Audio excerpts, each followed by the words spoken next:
Tulsi Gabbard keeps making her fellow Democrats nervous. The Hawaii congresswoman and Democratic presidential candidate appeared on Tucker Carlson's show on Fox News. She wrote for the conservative-leaning editorial pages of The Wall Street Journal. She denounced Hillary Clinton as the personification of the rot that has sickened the Democratic Party for so long, and facing a stiff primary challenge for her congressional seat. She recently announced her retirement from Congress. That's feeding fears among party leaders and pundits that Gabbard isn't necessarily aiming to win a Democratic primary but is laying the groundwork to run as a third-party candidate. Such a scenario, they fear, could slice off just enough support from the ultimate Democratic nominee that President Donald Trump could win re-election.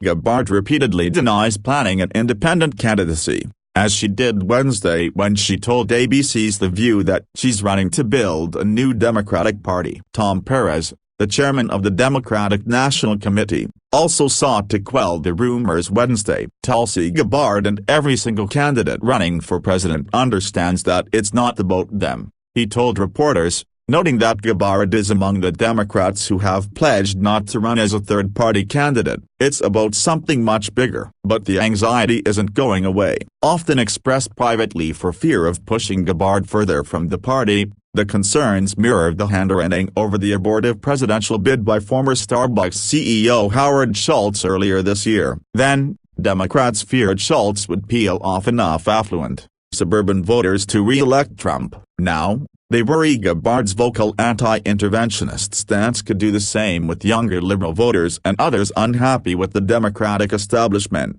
Trump was able to win in 2016 with the minority of the popular vote in part because those who disapproved of him in a handful of battleground states split their votes between Clinton and third-party candidates, giving an unusually large share to the Green Party's Jill Stein and the Libertarian Party's Gary Johnson.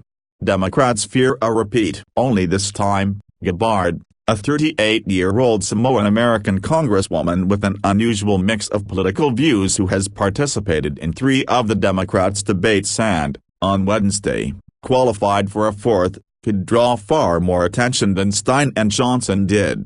Some political analysts say Democratic worries may be excessive. This is something that's significantly fueled by the 2016 experience, said Josh Putnam, a political scientist who carefully tracks presidential elections through the site Frontloading HQ.com. During elections for open presidential seats, third-party votes tend to spike, but during an incumbent president's re-election campaign, they usually dwindle. In 2000, Green Party candidate Ralph Nader netted 2.74% of the popular vote and was blamed by Democrats for tipping Florida and the presidency to Republican George W. Bush. Nader ran again in 2004 during Bush's re-election campaign and got less than 0.4% of the vote. We've got an incumbent seeking re-election, that triggers partisanship, Putnam said. Democrats are going to support Democrats, and Republicans are going to support Republicans. Gabbard would have a hard time running alone as a third-party candidate.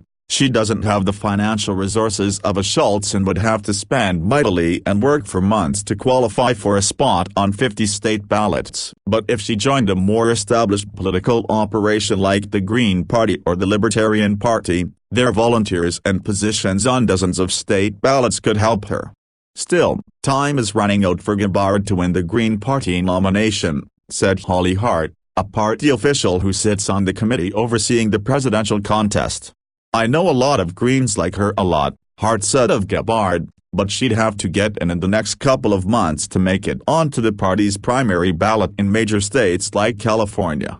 The Libertarian Party, which appeared on all 50 state ballots in 2016, is fairly flexible in its nominating process, according to its executive director, Daniel Fishman. Delegates chosen by its state chapters can select anyone they wish as its presidential nominee during the party convention in May 2020, after almost all states have voted in the Democratic contest.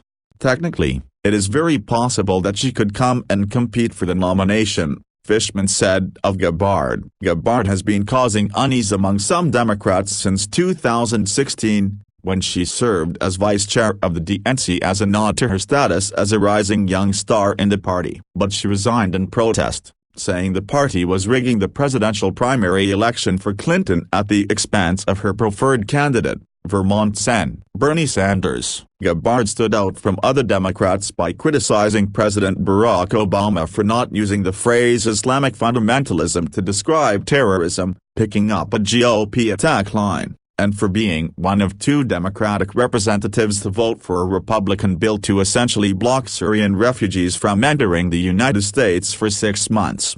She drew widespread condemnation for meeting with Syrian President Bashar Assad during the country's civil war and for appearing on RT, Russia's state television network in the U.S. Still, Gabbard is hard to pigeonhole politically. She's also a civil libertarian and longtime critic of the drug war, supporter of legalizing marijuana and advocate for ending fossil fuel use, all positions that have at various times endeared her to the liberal wing of the Democratic Party.